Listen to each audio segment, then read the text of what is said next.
اعوذ باللہ من الشیطان الرجیم بسم اللہ الرحمن الرحیم واتخذ اللہ ابراہیم خلیلا صدق اللہ العظیم وصدق رسولہ النبی الکریم ان اللہ وملائکتہ یصلون علی النبی یا ایہا الذین آمنوا صلوا علیہ وسلموا تسلیما اللہم صل علی سیدنا و مولانا محمد معدن الجود والکرم وآلہ وبارک وسلم۔ تمام تعریفیں حمد و ثنا اللہ تعالیٰ جل مجدہ الکریم کے لیے۔ زاں بعد درود و سلام نبی محترم شفیع محتشم آقا کل ختم رسول دانائے سبل احمد مجتبیٰ جناب حضرت محمد مصطفیٰ صلی اللہ تعالیٰ علیہ وسلم کی ذات والا صفات کے لیے حمد و صلات کے بعد، عزیز دوستو، بزرگوں اور بھائیوں، حضرت سیدنا ابراہیم خلیل اللہ علی نبینا و علیہ الصلاۃ والسلام کا تذکرہ قرآن مجید نے کئی جگہوں پہ بیان فرمایا ہے۔ نبی پاک صلی اللہ تعالیٰ علیہ وسلم نے ارشاد فرمایا ہے کہ میں ملت ابراہیم پہ ہوں۔ حضرت ابراہیم علیہ الصلاۃ والسلام کے سیرت کو، سوانح کو، ان کی زندگی کے واقعات کو قرآن مجید نے متعدد مقامات پہ بیان کیا ہے۔ انبیاء کرام علیہم السلام 1,24,000 کم و بیش ہوئے، لیکن دین اسلام میں نبی پاک علیہ السلام کی امت میں جو مقام حضرت ابراہیم کا ہے وہ بس انہی کا ہے۔ ان کی زندگی ایک بڑی خوبصورت، بڑی منفرد اور مسلمانوں کے لیے بڑی اسوہ نور دینے والی زندگی ہے۔ نبی پاک صلی اللہ علیہ وسلم نے فرمایا، میں اپنے باپ حضرت ابراہیم کی دعا بن کے دنیا میں آیا ہوں۔ اور پھر محبوب پاک سید عالم صلی اللہ تعالیٰ علیہ وسلم نے اپنی امت میں بھی جناب ابراہیم کے طریقے کو جاری رکھا۔ صحابہ نے قربانی کے بارے میں حضور سے پوچھا، ما ہذہ الاضحیہ، یا رسول اللہ صلی اللہ علیہ وسلم یہ قربانی کیا ہے؟ تو فرمایا، سنت ابیکم ابراہیم، یہ تمہارے باپ حضرت ابراہیم کا طریقہ ہے، یہ تمہارے باپ حضرت، حالانکہ قربانی نبی پاک صلی اللہ علیہ وسلم کا بھی طریقہ ہے، لیکن فرمایا تمہارے باپ حضرت ابراہیم کے ذکر کو باقی رکھا۔ اللہم صلی علی محمد وعلی آل محمد کما صلیت علی ابراہیم وعلی آل ابراہیم، ان کے تذکرے کو باقی رکھا دین کے اندر۔ حضرت ابراہیم بڑی امتیازی شان والے نبی ہیں، بڑی امتیازی شان والے۔ رب کریم کا وہ دوست جس نے کوئی چیز بچا کے نہیں رکھی، ہر شے ہی اپنے رب کی بارگاہ میں پیش کر دی۔ چند چیزوں سے انسان کو بڑا پیار ہوتا ہے، گھر اسے بڑا پیارا ہوتا ہے۔ وہ بڑا خوبصورت ہوٹل، 5 سٹار ہوٹل میں رہا، وہ اسلام آباد گیا، کسی سفر پہ گیا تو بڑے اعلیٰ قسم کے اس کو کھانے ملے، بڑی چیزیں ملی، لیکن کبھی دائیں کروٹ کبھی بائیں کروٹ۔ تو ساتھ بیڈ پہ دوست تھا تو اس نے کہا، صاحب سو جاؤ، تو اس نے کہا، یار جو مزہ اپنے گھر میں سونے کا ہے وہ کسی اور جگہ تھوڑی ہے۔ گھر بڑا پیارا ہوتا ہے، انسان کو لگاؤ ہوتا ہے، جس بے تکلفی سے، سکون سے، آرام سے انسان اپنے گھر میں وقت بتاتا ہے، کہیں اور مشکل ہو جاتا ہے۔ دوسرا، انسان کو اولاد بڑی پیاری ہوتی ہے، بڑی عجیب شے، نہ ہو تب بھی بڑا دکھ ہے، اور ہونے کے بعد بھی اس کی بڑی آزمائشیں، یہ بڑی ایک میٹھی چیز ہے۔ اولاد ایک بڑا عجیب سا میوہ ہے، پتہ نہیں یہ کس انجیکشن کا نام ہے کہ چھاتی پر چڑھ جائے تو اللہ سکون عطا فرما دیتا ہے، پتہ نہیں کس ٹھنڈی دولت کا نام رب کریم نے اولاد رکھا ہے، بڑی پیاری ہوتی ہے اولاد۔ پھر تیسری چیز، انسان کی اپنی جان ہے، اور یہ اتنی قیمتی شے ہے کہ اللہ کریم نے فرمایا کہ اگر تیری گردن پہ کوئی آدمی پستول رکھ کے، تلوار تیرے گلے پہ رکھ کے کہے نا کہ رب کا انکار کر دے ورنہ مار دوں گا، تو فرمایا وقتی طور پہ میری ذات کا انکار کر پر جان بچا جا۔ اگر تو مرنے کے قریب ہو گیا ہے اور حرام شے کھائے بغیر تو بچ نہیں سکتا، مر جائے گا، تو فرمایا چل تو اس طرح کر، حرام کھا کے جان بچا. پر جان بچانا فرض ہے، ضروری ہے. وطن بڑا پیارا، اولاد بڑی پیاری، جان بڑی پیاری. پر حضرت ابراہیم سے رب کریم نے فرمایا چل ابراہیم کوئی چیز دے، تو کہا یا اللہ تینوں ہی تیرے نام پہ قربان کرتا ہوں، تیری ہوئی ساری، ہر شے تیری. حضرت ابراہیم نے دین کے لیے، آپ شہر بابل کے قریب پیدا ہوئے تھے، وہاں سے مصر آئے، مصر سے فلسطین آئے، اور فلسطین سے آ کر کے کعبہ آباد فرمایا. زندگی سفروں میں گزری. سفر ایک تکلیف والی چیز ہے، پر حضرت ابراہیم نے وطن چھوڑ دیا، گھر چھوڑ دیا. جان بڑی عزیز ہوتی ہے. اصل میں نا جب انسان جد و جہد کرتا ہے نا دین کے لیے، تو اس کے راستے میں بڑی چیزیں آتی ہیں.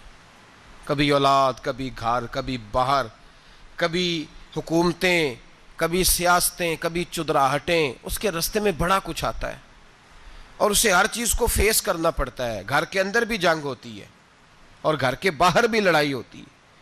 یہ آسان ہے ہی نہیں. ہم تو خیر ہتھیار چھوڑ کے پھینکنے والے لوگ ہیں، ہم بھولے بھالے لوگ ہیں. ہم کہتے ہیں میں نے تو کہا تھا مہندی نہ کرو، پر بیٹے نہیں مانے، بولے جو ہوئے. اسی طرح حالانکہ اگر وہ بیٹا کہے نا کہ ابا جی لاؤ زندگی میں سارا کچھ میرے نام کرو، تو پھر ہم بولے نہیں ہوتے، اور اس وقت ہم تیز ہوتے ہیں، کہتے ہیں یہ کیسے ہو سکتا ہے، ہاتھ کاٹ کے دے دوں. اس وقت نہیں. دین کے معاملے میں بولے ہوتے ہیں. بیٹا بد مذہب کے پاس جا رہا ہے تو اس وقت ہم بولے بھالے ہیں، کوئی عرض نہیں. لیکن اگر وہ اپنی پسند کی شادی کرے ہمیں کراس کر کے، پھر ساتھ ہی ہم تیز ہو جاتے ہیں. تو حضرت ابراہیم نے جب دین کے لیے نکلے تو جد و جہد کی، گھر کے اندر بھی گھر کے باہر بھی. آپ کے والد کا نام طارق ہے، وہ توحید پرست تھے، ایماندار تھے، پرہیزگار تھے. آپ کے چچا کا نام آزر ہے، وہ بت پرست تھے، بت بیچا کرتے تھے. حضرت سیدنا ابراہیم علیہ السلام جب میدان عمل میں نکلے تو حضرت ابراہیم علیہ السلام نے اپنے گھر سے جہاد شروع کیا. لڑنا پڑا. گھر کے اصولوں سے، چچا نے جو رواج بنائے ہوئے تھے اس رواج سے ٹکرائے.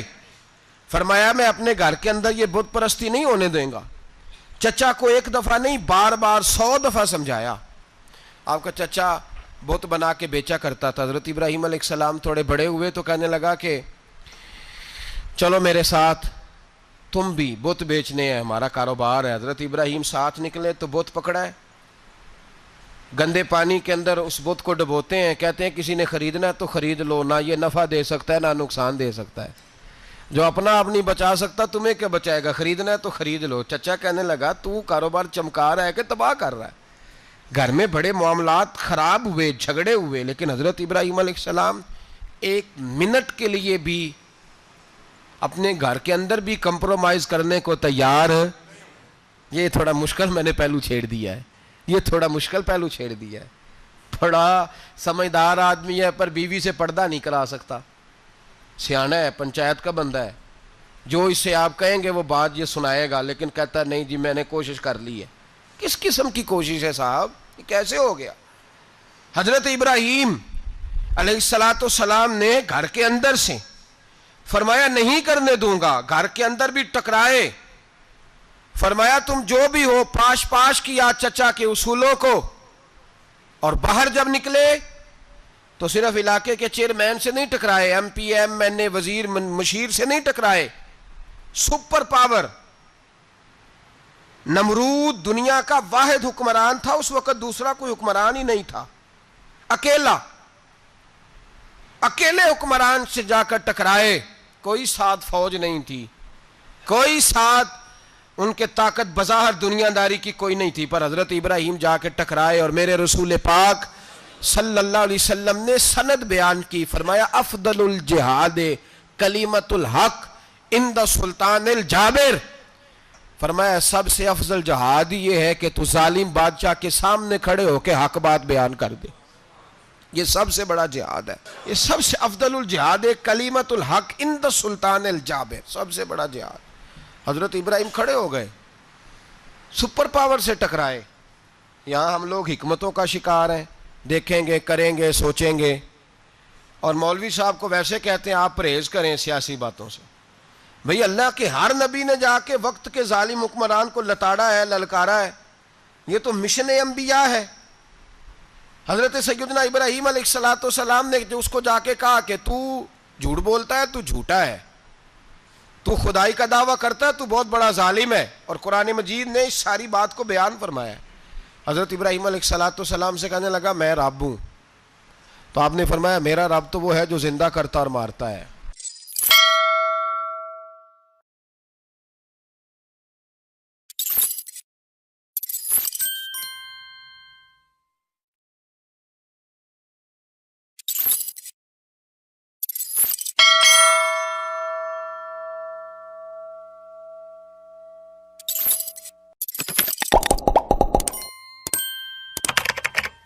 تو پھر آپ حق بات بیان کریں گے تو اللہ مارے گا کہ بندہ مارے گا؟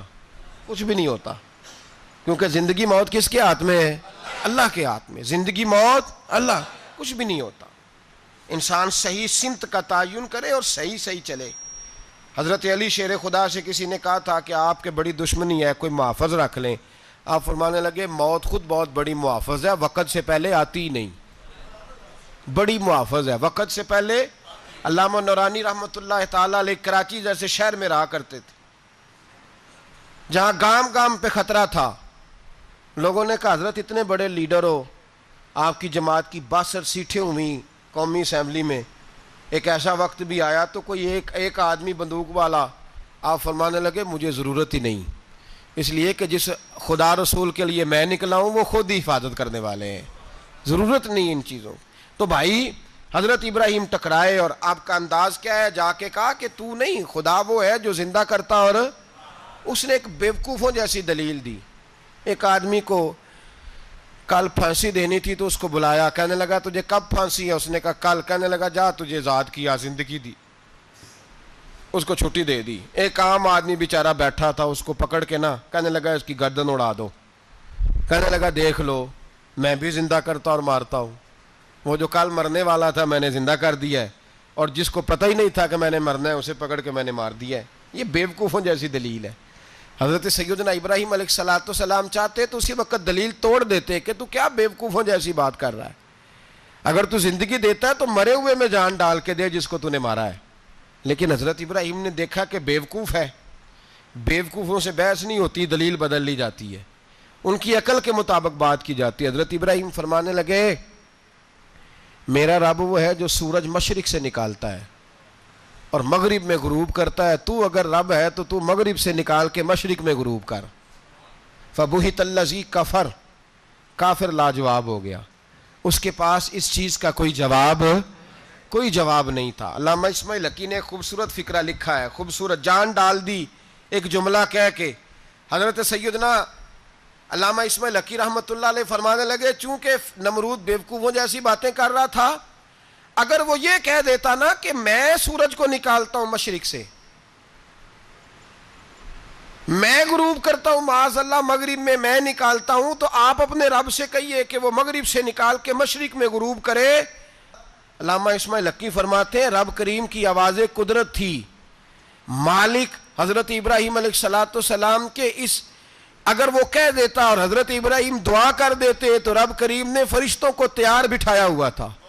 فرمایا اگر یہ کہہ دے میرے خلیل سے کہ سورج مغرب سے نکال کے مشرق میں غروب کرنا ہے تو تیار رہنا, جس طرح خلیل کہیں گے ویسے ہی کر دیں گے.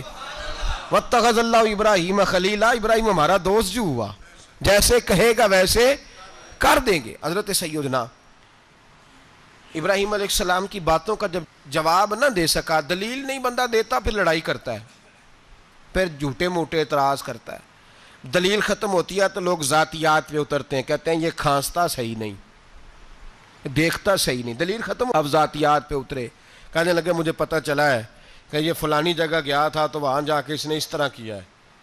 پھر لوگ ذاتیات پہ اترتے ہیں, جب دلیل کا جواب دلیل سے نہیں دے پاتے پھر ذاتیات پر اتر کر حملے کرتے ہیں. حضرت ابراہیم کے دلائل کا جواب نمرود نہ دے سکا تو کہنے لگا کہ اس کو آگ میں ڈال دو. قوم گئی ہوئی تھی ساری, آپ نے بات سنی ہوئی ہے, میں نے صرف اشارہ دینا ہے, میلے پہ تو حضرت سیدنا ابراہیم علیہ السلام نے سارے بت توڑ دیے، کلاڑا بڑے بت کی گردن پہ رکھا، واپس آئے کہنے لگے بت کس نے توڑے ہیں؟ تو فرمایا اس سے پوچھ لو جس کی گردن پہ کلاڑا ہے۔ کہنے لگے یہ تو بول ہی نہیں سکتا، تو فرمانے لگے بڑے بیوقوف ہو، جو بولتا ہی نہیں، سنتا ہی نہیں، اپنا آپ نہیں بچا سکتا، اس کی پوجا کرتے ہو؟ کہنے لگے پکڑو، دلیلیں ختم ہو گئی، اس کو آگ میں ڈالو۔ بہت بڑی حویلی 45 فٹ مربع پہ مشتمل ایک حویلی بنائی گئی اور 45 فٹ اونچی۔ مختلف روایات، علامہ اسماعیل حقی کہتے ہیں کہ 3 مہینے تک نمرود نے کہا کہ اس کے اندر لکڑیاں ڈالو۔ لوگ پوچھنے لگے کتنی دنیا جلانی ہے؟ کہنے لگا بندہ تو ایک جلانا ہے، پر بندہ بڑا تگڑا ہے، ایک بندہ۔ 3 مہینے لکڑیاں ڈالی گئیں، اور لوگوں کی جو تہمات ہوتی ہیں نا وہ بڑی عجیب ہوتی ہیں۔ تہمات میں نے بڑی تفصیل سے رمضان المبارک میں گفتگو کی تھی، بدشگونی، تہمات لوگ لیتے ہیں۔ اس وقت بھی لوگ تہمات کا شکار ہو گئے، عقیدہ بگڑ جاتا ہے تو وہ عجیب و غریب باتیں کرنے لگتا ہے، تہمات کا شکار ہو گئے۔ بیبیاں نظر مانتی، میں بیمار ہوں، اگر صحیح ہو گئی تو اتنے من لکڑی دوں گی حضرت ابراہیم کی آگ جلانے کے لیے۔ ایک عورت لے کے جا رہی ہے لکڑیاں، تو ایک نیک دل آدمی نے اس سے پوچھا کہاں جا رہی ہو؟ کہنے لگی میں نے منت مانی تھی تو حضرت ابراہیم علیہ السلام کو معاذ اللہ جلانے کے لیے لکڑیاں لے کے جا رہی ہوں۔ تو وہ رب کریم کے بندے کہنے لگے تو ڈھونڈتی رہے گی، تجھے وہ جگہ ملے گی نہیں۔ وہ بی بی کئی مہینے گھومتی رہی، جگہ ہی نہیں ملی جہاں لکڑیاں ڈالنی تھی، ماری گئی۔ تہمات کا شکار ہوئے بہت سارے لوگ، تہمات کا۔ بھائی تہمات دین کے اندر منع ہے، تہمات دین میں کوئی نظر ماننا، کوئی کسی بزرگ کے مزار پہ جا کے سالے ثواب کے لیے کوئی چیز ماننا، یہ تو درست ہوا، لیکن غیر شرعی نظریں مان لینا کہ میں آگ کے گرد چکر لگاؤں گا، میں جناب وہاں جا کے یہ والا تماشا کروں گا، میں دھاگا باندھوں گا، میں رسا کاٹوں گا، میں وہاں گندے ہو سے پانی پیوں گا، ان کی شریعت اجازت؟ یہ تہمات ہیں، بدشگونی ہے، دین میں ان کی کوئی گنجائش؟ آپ نظر ماننے سے پہلے بھی کسی عالم سے رابطہ کریں کہ میں منت مانگنے لگاؤں تو کیسے ماننی چاہیے، اس کا طریقہ پوچھیں۔ ایسے ہی غلط چیز کی منت تھوڑی مان لی جائے گی۔ بہرحال آمدام برسر مطلب حضرت ابراہیم کے لیے آگ جلائی گئی، 45 فٹ اونچی آگ ہے، پرندہ بھی اوپر سے گزرتا ہے تو نیچے گر جاتا ہے جل کے۔ اتنے دن لگا کے آگ جلائی گئی۔ اب حضرت ابراہیم کو جلایا جانے لگا ہے۔ یہاں تو موجیں ہے نا، جو کسی ادارے کا سربراہ ہے اس کے لیے موج ہے، کسی جگہ آفیسر بن گیا تو موج ہے، پیر صاحب کے لیے موج ہے، علامہ صاحب کے لیے موج ہے، خطیب صاحب کے لیے موج ہے۔ جلنا کس کو پڑتا ہے؟ وہ حال ہی کوئی نہیں رہا الا ماشاء اللہ، وہ لوگ گزر گئے جو تکلیفیں سہ کے کام کرتے تھے، گزر گیا زمانہ۔ حضرت سیدنا ابراہیم علیہ السلام کو جلایا جانے لگا ہے، تو اب اتنی بڑی آگ ہے تو ڈالیں کیسے؟ شیطان نے تجویز دی کہ منجنیق بناؤ، منجنیق، بڑے بڑے بانس باندھ کے ان کے نیچے رسا باندھو۔ وہ جس طرح جھولنے کے لیے جھولا بنایا جاتا ہے، اس طرح ایک منجنیق پرانے زمانے میں اس میں پتھر رکھ کے پھینکے جاتے تھے دشمنوں پہ، وہ منجنیق بنائی گئی کہ دور سے حضرت ابراہیم کو پھینکیں گے۔ ہاتھ حضرت ابراہیم کے باندھ دیے، پاؤں مبارک باندھ دیے، پوری زمین پہ ایک نام لینے والا خدا کا، اور اس کو آج رسیوں میں جکڑا ہوا ہے۔ جب پھینکا جانے لگا نا آگ میں، حوریں رونے لگیں، فرشتے تڑپنے لگے، اے اللہ یہ کیا ہونے لگا ہے؟ ایک تیرا خلیل اور وہ بھی آگ میں۔ فرمایا جاؤ جا کے اس سے کہو اگر تمہاری مدد لیتا ہے تو اسے بچاؤ۔ ہوا کا فرشتہ آیا، کہا ابراہیم اگر تو کہے۔ او بھائی ان چیزوں کو کہانی سمجھ کے نہ سنا کریں، یہ داستان نہیں، یہ وہ طریقے ہیں جو ہمارے رسول نے ہمیں اپنانے کا حکم ارشاد فرمایا ہے، جو عقیدے، یہ وہ نظریات ہے جو ہمیں اوڑھنے کو کہا گیا، اپنے رب کریم کی رضا پہ راضی رہنے کے یہ وہ خوبصورت مواقع ہیں صوفیاء نے جن کو بنا کر سمجھا کر ہم تک پہنچایا ہے۔ یہ ہے اہل طریقت کی باتیں، وہ کہتے ہیں یار جس حال میں رکھے راضی رہنا ہے۔ حضرت ابراہیم علیہ السلام کو پھینکا جا رہا ہے، فرشتہ آیا، اے اللہ کے خلیل اگر حکم دو تو اتنی ہوا چلاؤں کہ نمرودی جل جائیں سارے، آگ ان پہ پھینک دی جائے۔ آپ نے فرمایا تو جا، تجھ سے مجھے کوئی کام نہیں۔ تھوڑی دیر کے بعد پانی کا فرشتہ آیا، کہا حضور اتنی بارش برساؤں گا کہ آگ بجھ جائے گی۔ فرمایا تو جا، تجھ سے کوئی کام نہیں۔ اب جب منجنیق میں رکھ دیے گئے، آگ میں جانے کا لمحہ ہے، تیاری ہے، حضرت جبریل امین حاضر خدمت ہوئے. کہا ابراہیم کوئی حاجت؟ فرمایا تجھ سے کوئی نہیں. کہا چلو مجھ سے نہیں تو رب کریم سے ہی بات کر لو، مجھے پتا ہے میں چھوٹا ہوں، آپ مجھ سے مدد کیوں لو گے، رب کریم سے ہی بات کر لیں. تو حضرت ابراہیم کہنے لگے جبریل یہ بتا، رب کو نہیں پتا اس کا خلیل کس حال میں ہے؟ اسے نہیں پتا میں کس حال میں ہوں، میرے ہاتھ بندھے ہیں، پیر بندھے ہیں آگ میں، اسے نہیں پتا، بتایا تو اسے جاتا ہے جسے خبر نہ ہو. تو اگر وہ جلانے پہ راضی ہے تو میں بھی جلنے کو تیار ہوں، میں تیار ہوں، میں تیار ہوں. اسے کہو ٹھیک ہے. حضرت سیدنا ابراہیم علیہ السلام کو منجنیق میں ڈال کے جو پھینکا آگ میں، یا نار کونی بردم و سلاما علی ابراہیم، اللہ نے فرمایا اے آگ میرے ابراہیم پہ ٹھنڈی بھی ہو جا اور سلامتی والی بھی ہو جا. حضرت ابراہیم کو 2 فرشتوں نے بٹھا دیا زمین پہ، پھول کھلے ہیں، کونپلیں مہک رہی ہیں، کلیاں خوشبو دے رہی ہیں. حضرت ابراہیم نے سر سجدے میں رکھ دیا، سبحان اللہ والحمد للہ ولا الہ الا اللہ واللہ اکبر. حضرت ابراہیم اللہ کی تسبیح پڑھنے لگے، رب کریم کا شکر بجا لانے لگے. نکلے وہاں سے، کچھ دن گزر گئے، نکلے، حکم ہو گیا ابراہیم علاقہ چھوڑ دو. حضرت ابراہیم علیہ السلام وہاں سے نکل کے مصر آئے، چچا کے پاس ٹھہرے. انہوں نے اپنی بیٹی جناب سارہ کا نکاح کر دیا. کچھ آگے بڑھے تو ایک ظالم بادشاہ سے ٹکرائے. اس نے ایک شہزادی، ایک بادشاہ کی بیٹی قید کی ہوئی تھی، جناب ہاجرہ نام تھا، ان کو قید سے چھڑا کے ساتھ لائے. حضرت لوط علیہ السلام بھی ساتھ. یہ 4 لوگوں کا قافلہ چلا، فلسطین میں جا کے پڑاؤ ڈالا، گھر بار چھوڑا، تبلیغ شروع ہوئی. حضرت ابراہیم کے گھر میں 2 خواتین ہیں، ایک آپ کی بیوی ہیں، ایک حضرت ہاجرہ ہے. اولاد کوئی نہیں، بڑا میوہ ہے میٹھا. گھر وہی آباد ہوتا ہے جس میں بچے روتے ہیں، گھر ہوتا ہی وہ ہے جس میں بچوں کی چنچناہٹ ہوتی ہے، بھن بھناہٹ ہوتی ہے. حضرت ابراہیم نے ایک بچہ روتے ہوئے دیکھا تو آنکھوں میں آنسو آئے، کہنے لگے ربی حب لی من الصالحین، یا اللہ مجھے بھی نیک اولاد عطا کر دے. حضرت سارہ نے سن لیا، کہنے لگی ابراہیم شاید میرے بطن سے تو آپ کو نصیب نہیں، ہاجرہ سے نکاح کر لو. جناب ہاجرہ سے نکاح ہوا. اللہ تو بڑا بے نیاز ہے، رب کریم نے حضرت اسماعیل جیسا خوبصورت بیٹا عطا فرمایا.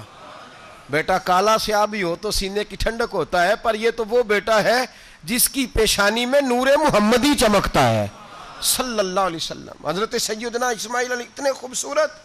اب جس بیوی کے ہاں بیٹا تھا، بیٹھنا اٹھنا بھی زیادہ اس کے پاس، آنا جانا بھی اس کے پاس، توجہ ادھر ہو گئی. جناب سارہ رشک کرنے لگی. ایک دن کہنے لگی اسے چھوڑ آ جنگل میں، وادی غیر ذی زرع، مکے کے پاس. بھائی ایک بیٹا عالم دین بنا لو. کہنے لگا روٹی کہاں سے کھائے گا؟ تیرے 5 بیٹے ہیں، کو حافظ قرآن بنا، کہتے روٹی کہاں سے کھائے گا؟ وہ بچہ بھی کہتا ہے میں کہاں سے کھاؤں گا. حضرت ابراہیم علیہ السلام تو چند مہینے کا بچہ چھوڑ آئے، تو کہاں سے روٹی کھائی حضرت اسماعیل نے؟ کہاں سے کھائی ان کی اماں نے روٹی؟ بھوکے مر جاتے ہیں یہ سارے.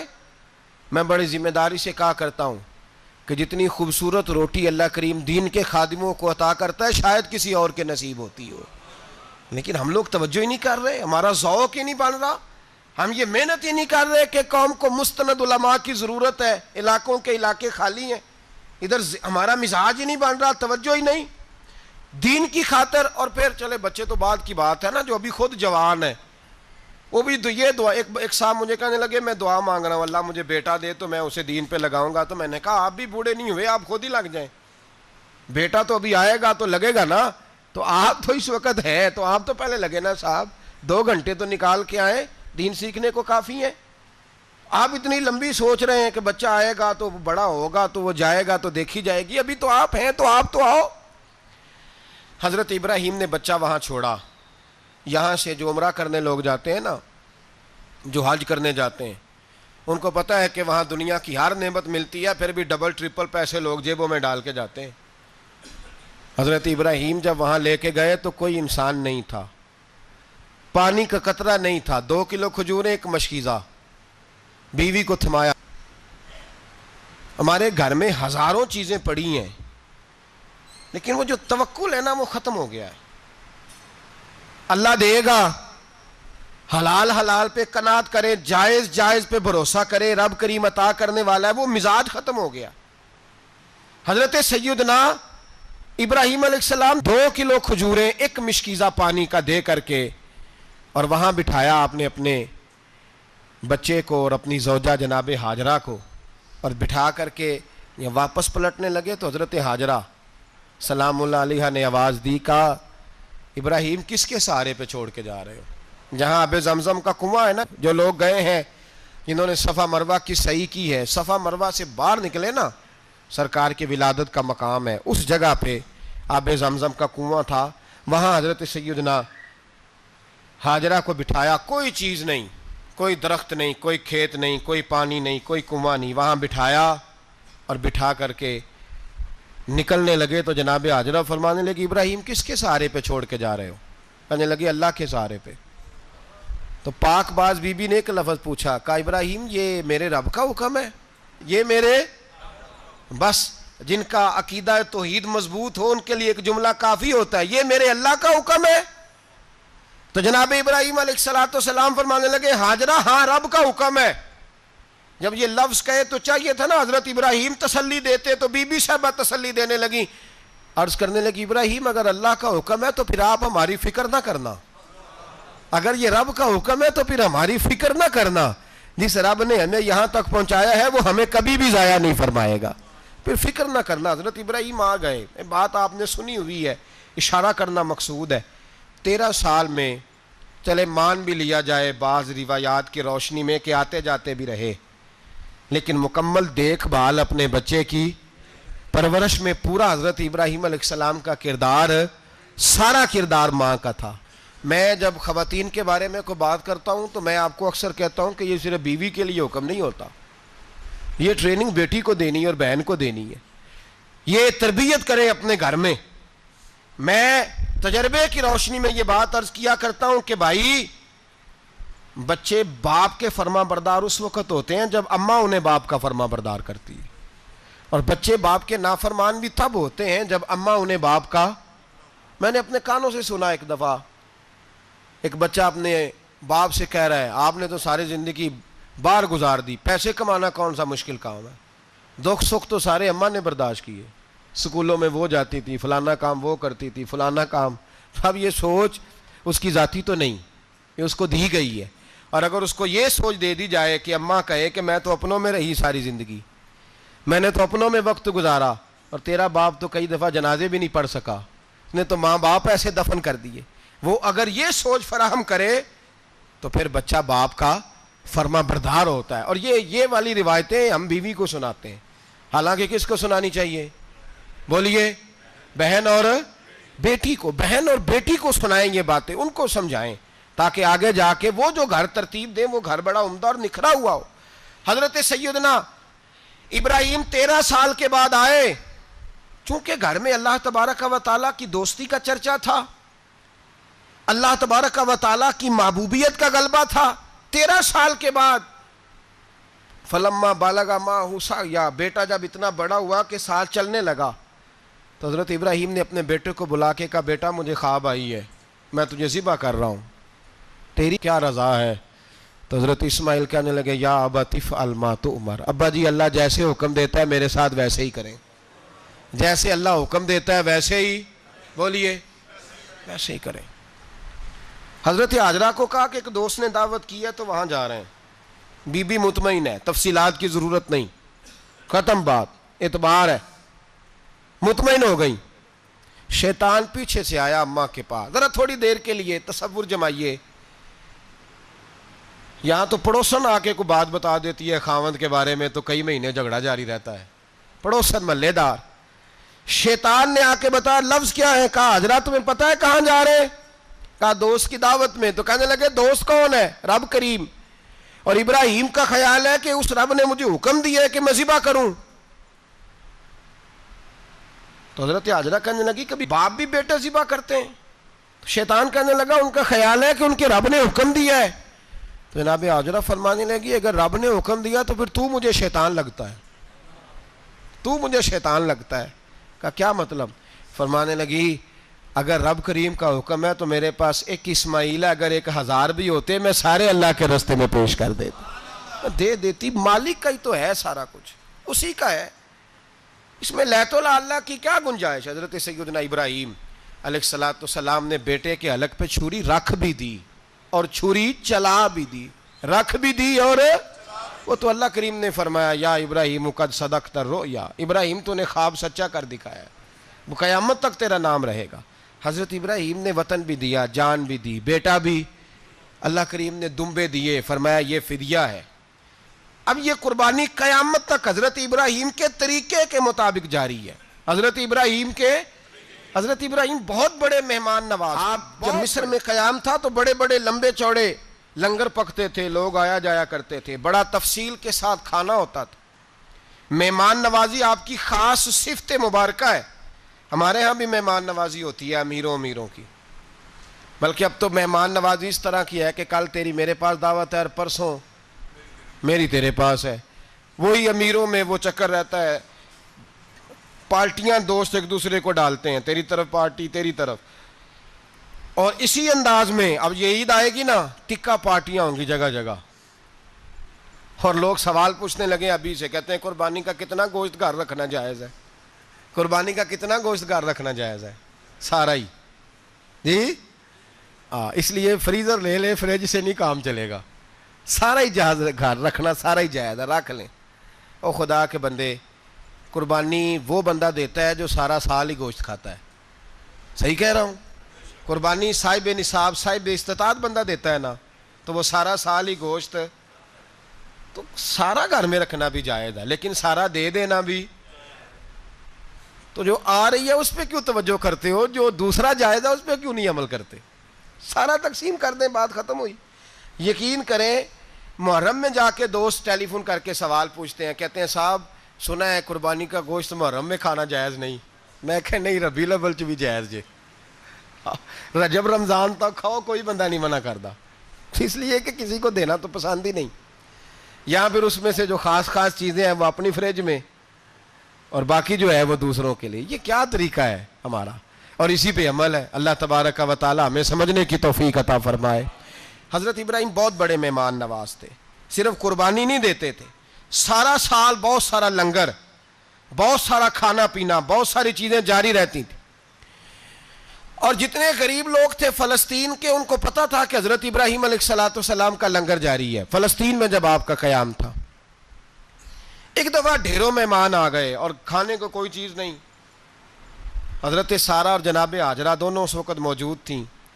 وہ کہنے لگی ابراہیم بہت سارے مہمان آ گئے ہیں تو کیا کریں؟ جناب سارہ کہنے لگی کس طرح کر کے ان کی مہمان نوازی کرنی؟ اور حالات یہ ہیں کہ قحط پڑا ہوا ہے فلسطین میں، مصر میں، دور دراز علاقوں میں۔ تو حضرت ابراہیم کہنے لگے یہ اللہ کے مہمان ہیں اور ہمیں رب کریم کا بندہ سمجھ کے آ گئے ہیں، اللہ ہی بندوبست کرے گا۔ فرمانے لگے میرا مصر میں ایک دوست ہے، وہ قحط کے دنوں میں غلہ جمع کر لیتا ہے، میں اس کی طرف پیغام بھیجتا ہوں، مجھے امید ہے وہاں سے غلہ ملے گا۔ 2 3 5 اونٹ والے غلام بلائے اور ان کو کہا کہ جاؤ غلہ لے آؤ مصر کے دوست سے۔ وہ لوگ کہتے ہیں ہم غلہ لینے گئے، وہاں جب پہنچے تو حضرت ابراہیم خلیل اللہ علیہ السلام کا پیغام دیا تو آپ کا وہ دوست کہنے لگا غلہ تو بے شمار تھا، مجھے خبر نہیں تھی کہ حضرت ابراہیم کا پیغام آئے گا، تو میں تو سارا تقسیم کر چکا ہوں، لوگ لے گئے، اب تو کوئی شے نہیں۔ اب وہ خالی آ گئے 5 کے 5 اونٹ۔ جب خالی آئے تو حضرت ابراہیم کی حویلی کی دیواریں چھوٹی چھوٹی تھیں، ان غلاموں میں سے، خادموں میں سے، آپ کے ان چاہنے والوں میں سے ایک کہنے لگا یار وہ غریب تو انتظار کر رہے ہوں گے کہ غلہ لینے گئے ہیں، ہمیں روٹی ملے گی۔ چھوٹی چھوٹی دیواریں ہیں، وہ جب دیکھیں گے نا خالی آ گئے تو انہیں تکلیف ہوگی، اس طرح کرو بوریوں میں ریت بھر لیتے ہیں، ریت بھر کے لے جاتے ہیں، بعد میں اندر رکھ کے انہیں سمجھا بہلا لیں گے یا حضرت ابراہیم کو بتائیں گے، وہ خود ہی ان لوگوں کی دل جوئی فرمائیں گے۔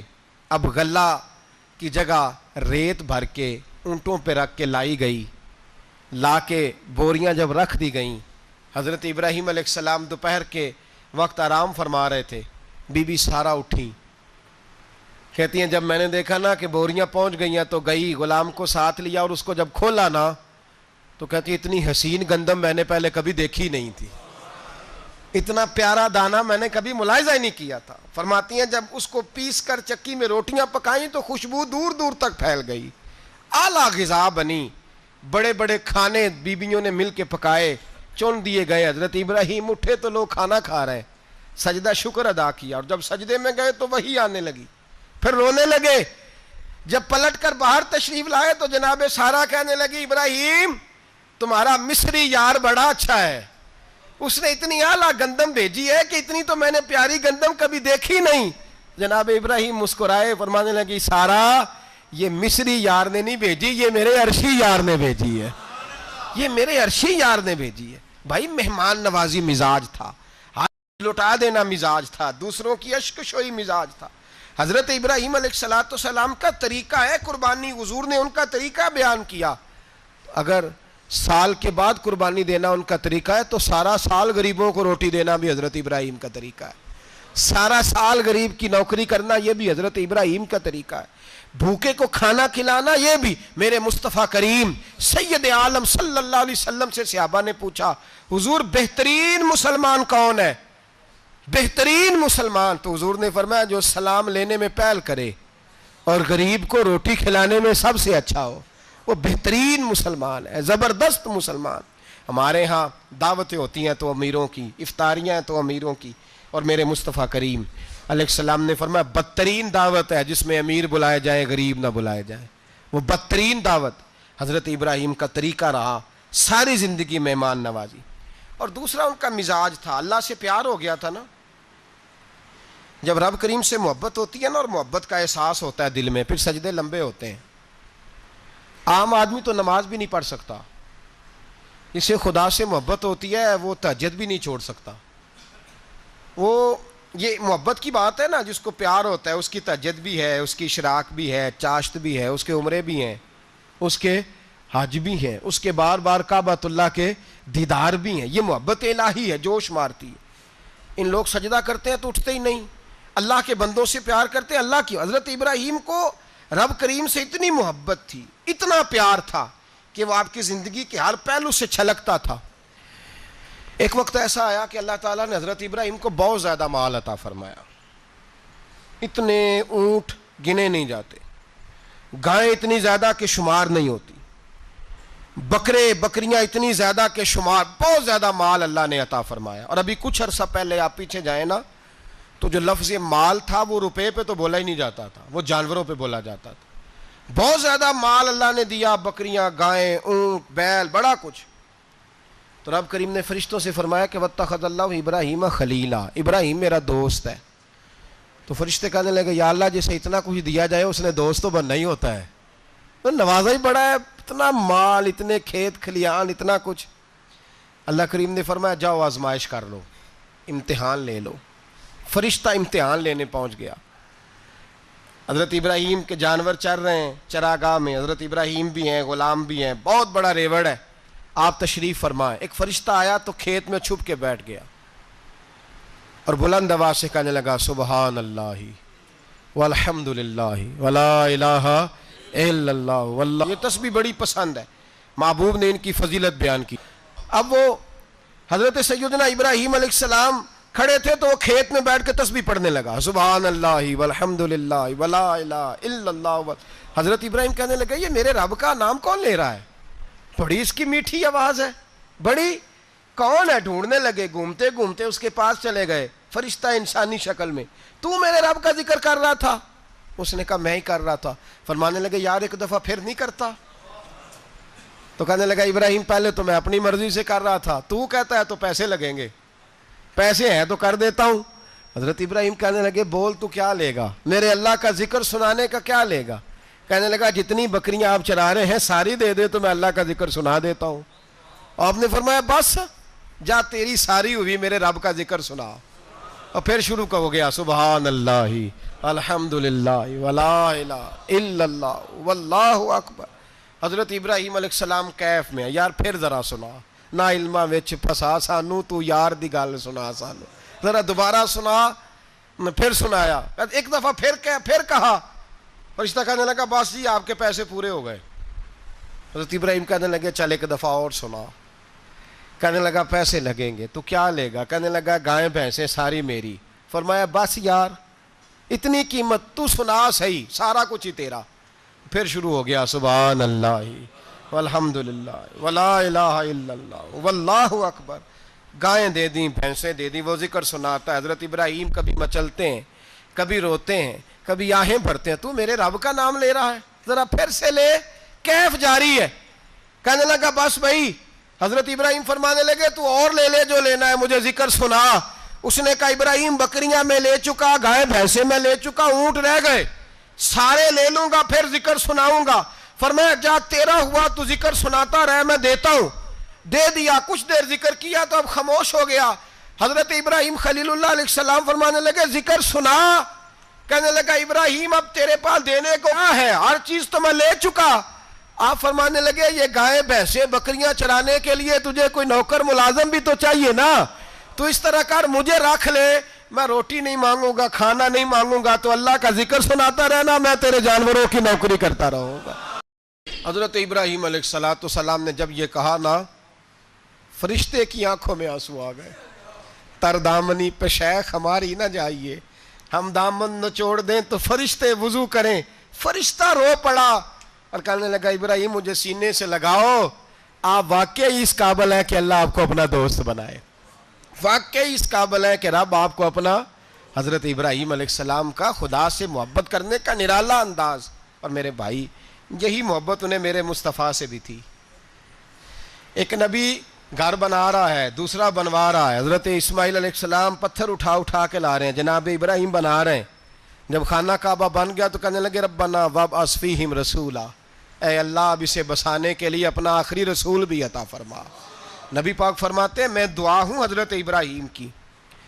یہ قربانی حضرت ابراہیم کا طریقہ ہے.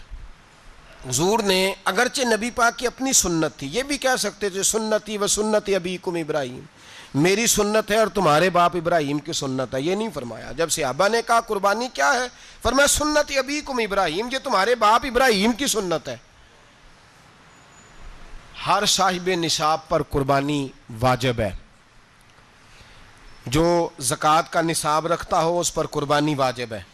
یعنی ضروریات سے زیادہ اتنے پیسے، جتنے پیسوں سے زکوٰۃ فرض ہوتی ہے، اتنے پیسے جس آدمی کے پاس قربانی سے پہلے آ جائیں اس آدمی پر قربانی کرنا واجب ہے. بکرا، چھترا، دمبا 1 سال کا یا دمبا 6 مہینے کا ہو پر اتنا بڑا محسوس ہوتا ہو کہ لگے کہ 1 سال کا ہے، اس کی قربانی ہو سکتی ہے. جانور میں کوئی عیب نہیں ہونا چاہیے. اتنا کمزور نہ ہو کہ ذبح جہاں اسے کرنا ہے وہاں وہ چل کے جا نہ سکے، اتنا کمزور جانور نہ ہو. اس کے اندر بظاہر کوئی اتنا بڑا نقص نہ پایا جاتا ہو، کانا نہ ہو، لنگڑا نہ ہو، کوئی اس کی ہاتھ نہ کٹے ہوئے ہوں، ایسا نقص جو واضح ہو. بکرا 1 سال کا، گائیں اور بھینس یہ 2 سال کی، اونٹ 5 سال کا. اب اس میں یہ ہے کہ ہمارے بہت سارے دوست چونکہ ہم دیہاتی لوگ ہیں تو پوچھتے ہیں کہ دوندا نہیں ہے تو چوگا نہیں ہے. تو یہ ہماری پنجابی کی اصطلاحات ہیں. پنجابی کی شریعت اسلامیہ نے سال بتائے ہیں. یہ تو ہم نے اپنی آسانی کے لیے یا دیہاتوں میں جو ماحول تھا اس طرح کا جانور لیں، خوبصورت جانور لیں. جو نصاب ہے وہ بھی میں نے آپ کو بتایا. لیکن ایک اور پہلو بھی ہے. نبی پاک صلی اللہ علیہ وسلم پہ زکوٰۃ کبھی فرض نہیں ہوئی، کبھی حضور پہ زکوٰۃ فرض نہیں ہوئی. نبی پاک صلی اللہ علیہ وسلم کے پاس اتنا سرمایہ کبھی اکٹھا ہوا ہی نہیں کہ زکوٰۃ فرض ہو. لیکن نبی پاک کے صحابہ فرماتے ہیں کہ مدینے کے 10 سالوں میں اللہ کے رسول نے ہر سال قربانی فرمائی ہے، ہر سال قربانی دی. اور جس سال حضور حج کرنے گئے اس سال اللہ کے نبی نے 63 اونٹ ذبح فرمائے. اور حضور صلی اللہ علیہ وسلم جب اونٹ ذبح کرنے لگتے نا تو صحابہ کہتے ہیں اونٹ خود دوڑ کے حضور کے سامنے آ کے لیٹ جاتا اور نبی پاک اسے ذبح کرتے اور فرماتے ہیں ایک دوسرے کو دھکے دیتے اونٹ کے، پہلے میں نے جانا ہے ذبح ہونے کے لیے، پہلے میں نے. انہیں پتا تھا کہ جو مصطفیٰ کے ہاتھوں ذبح ہوگا وہ تو دائمی زندگی پا جائے گا، یہاں بھی وہاں بھی زندہ. 63 اونٹ ذبح کیے. ایک اونٹ میں کتنی قربانیاں ہوتی ہیں؟ 7. اب 63 کو 7 سے ضرب دو گے تو کتنی بنے گی؟ اور پھر نبی پاک صلی اللہ علیہ وسلم نے 10 سال مدینہ منورہ میں قربانی دی ہر سال. اب وہ 63 اونٹ، ایک اونٹ میں 7 قربانیاں، ہر سال یہاں قربانی. اور مولا علی شیر خدا فرماتے ہیں نبی پاک 2 قربانیاں دیتے. میں نے کہا حضور 2 جانور ذبح کر رہے ہیں آپ، تو حضور نے فرمایا ایک میری طرف سے ایک میری امت کی طرف سے. غریبوں کی طرف سے. اور حضرت علی کو حضور نے وصیت فرمائی تو 2 دیا کرے گا. یا رسول اللہ صلی اللہ علیہ وسلم میں غلام ہوں، خادم ہوں. حضور نے فرمایا علی ایک تو نے اپنی دینی ہے، ایک میری طرف سے دینی ہے. 2 قربانیاں. مولا علی نے بھی ساری زندگی 2 قربانیاں دی. حضرت علی بھی مال کے نصاب نہیں تھے، اپنا مکان ہی نہیں تھا، کوئی کاروبار نہیں تھا، کئی دن فاقے رہتے تھے، پر قربانیاں کتنی دیتے تھے؟ 2. ہمارے پاس ویسے اگر سسرال میں، میکے میں، کزنوں میں کچھ شادی ہو جائے تو 50-60 ہزار کا خرچہ برابر ہے، وہ پکا ہے. اور قربانی کی باری غریب ہو گئے، سارے ہی غریب ہو گئے. کہتے نہیں یہاں مشکل ہے. او خدا کے بندے، اللہ کے ساتھ تجارت کر، اس کے رستے میں 1 دے گا، رب تجھے 70 گنا اضافہ کے ساتھ عطا فرمائے گا. قربانی مال کے نصاب پہ ہے. کوشش کیا کریں کہ اللہ کے رستے میں جب دینا ہو پھر لیت اللہ سے بچیں. خوبصورت جانور لائیں جن کو اللہ نے توفیق دی ہے، ان کے لیے نصیحت ہے جن کو اللہ نے توفیق دی. میں نے اپنے حضرت صاحب کو دیکھا ہے، وہ کہتے تھے کئی جانور اللہ نے بڑا نوازا ہے. کہتے ایک میرا ہے، ایک میرے ماں کا، ایک میرے باپ کا ہے، ایک میرے فلاں استاد صاحب کا، ایک میرے پیر صاحب کا ہے. یہ جانور غوث اعظم جیلانی کا نام کا دے رہا ہوں. اور پھر ایک بڑا خوبصورت جانور بندھا ہوتا اور حضرت خود ان کو چارہ ڈال رہے ہوتے تو حضور یہ کیا ہے؟ فرمانے لگے یہ میں رسول اللہ کے نام پہ قربان کروں گا، یہ نبی پاک کے نام پر قربان کیا جائے گا. جن کو اللہ نے حیثیت دی ہے وہ کوشش کریں اپنے محبوب کی طرف سے بھی قربانی کریں، نبی پاک کے نام کی قربانی دے. خوبصورت سا جانور پیارا، پھر اس کی خدمت ہو، پھر اس کی قربانی دی جائے اور نبی پاک کے نام پر قربانی دی جائے. حضور نے خود وصیت فرمائی حضرت ابو بکر صدیق کو، قربانی بڑا حسین عمل ہے. اور میرے نبی پاک صلی اللہ علیہ وسلم نے ناراضگی بھی فرمائی. ذرا خوگر حمد سے تھوڑا سا گلا بھی سن لے. میرے حبیب نے فرمایا جو طاقت کے باوجود قربانی نہ کرے وہ ہماری عیدگاہ میں عید کی نماز پڑھنے نہ آئے، وہ نہ آئے. اور یا رسول اللہ جو کرے گا، فرمایا قربانی کے جانور کا خون کا قطرہ بعد میں زمین پہ گرے گا، اللہ اس کے سارے گناہ پہلے معاف فرما دے گا، اللہ اس کے سارے گناہوں کو بخشے گا. قربانی کریں، خوبصورت انداز میں کریں، اللہ کی رضا کے لیے. بزرگوں نے لکھا ہے 3 حصے کرو گوشت کے، ایک گھر میں رکھو، ایک رشتہ داروں میں بانٹو، پڑوسیوں میں بانٹو، اور تیسرا فقط غریبوں کو دو. لیکن میں اکثر یہ سوچتا ہوں کہ ہمارے ہاں قربانی کرتا ہی وہ ہے جن کے گھر میں ہر جمعرات کو چھوٹا گوشت پکتا ہے، اور جن کے گھر میں ہفتے میں 3 دفعہ مرغی کا گوشت پکتا ہے، وہی تو قربانی دینے کے قابل ہوتے ہیں. تو وہ بھی اگر قربانی کے بکرے میں سے بھی تیسرا رکھنا چاہیں تو اجازت تو ہے. میں نے کہا سارا رکھنے کی بھی اجازت ہے، لیکن اگر آپ مہربانی کریں، کوشش کریں کہ یار ہم تو سارا سال ہی کھاتے ہیں، اور ہمارے یہاں جو گوشت تقسیم ہوتا ہے نا وہ بھی باری لگی ہوئی ہے. ادھر سے پلیٹ آئی تھی گوشت کی تو ادھر سے بھر کے چلی گئی. بھئی اس نے کی ہے، اس کو بار بار گوشت دینے کا کیا مطلب ہے؟ آپ یہ دیکھیں عزیزوں میں، رشتہ داروں میں، اور میں اگر تھوڑا سا آپ کی توجہ کرانے میں کامیاب ہو جاؤں تو سفید پوش لوگوں کو دیکھیں. کچھ سفید پوش ہیں، سفید پوش جن کے اوپر قرضے ہیں، بیماریوں نے جکڑ لیا ہے، گھر میں بڑے بڑے سخت مریض آ گئے ہیں. سفید پوش پہلے دیا کرتے تھے. آپ ان سے پوچھتے ہیں صاحب قربانی، تو بات کو ٹالتے ہیں. وہ کہتے ہیں سوچ رہا ہوں کوئی حصہ ڈال جائے. پردہ پوشی کرتے ہیں، کہتے ہیں کہیں حصہ رکھا ہوا، پردہ پوش. اکثر وہ لوگ قربانی نہیں دے پاتے. اکثر دیا کرتے تھے، اب نہیں دے پا رہے. کیوں؟ اس لیے کہ مشکلات ایسی آ گئیں. ان لوگوں کا خیال کریں، ان کے گھروں تک گوشت پہنچا کے آئیں، ان پر توجہ کریں. وہ سفید پوش آدمی کبھی ذکر نہیں کرے گا. کچھ تو ایسے ہیں جو خود پہنچ جاتے ہیں کہ ہمیں گوشت دیا جائے، لیکن کچھ سفید پوش ہیں لا یسألون الناس الحافا. اللہ فرماتے ہیں کچھ لوگ لپٹ لپٹ کے سوال نہیں کرتے، سفید پوشی کا بھرم رکھتے ہیں، کا مزاج نہیں. ان کی طرف دیکھیں، اپنے رشتہ داروں کو دیکھیں، خاص کر ان رشتہ داروں کو دیکھیں جن کا آپ کو پتہ ہے کہ غریب ہیں، مجبور ہیں. ان کے گھروں میں گوشت بھیجیں. غریب بیٹیوں، غریب بہنوں کا خیال کریں، اس طرف متوجہ ہوں، ان کے ساتھ اس نے سلوک کریں، اس طرف آپ لوگ خیال کریں. اللہ ہمیں سمجھنے کی توفیق عطا فرمائے.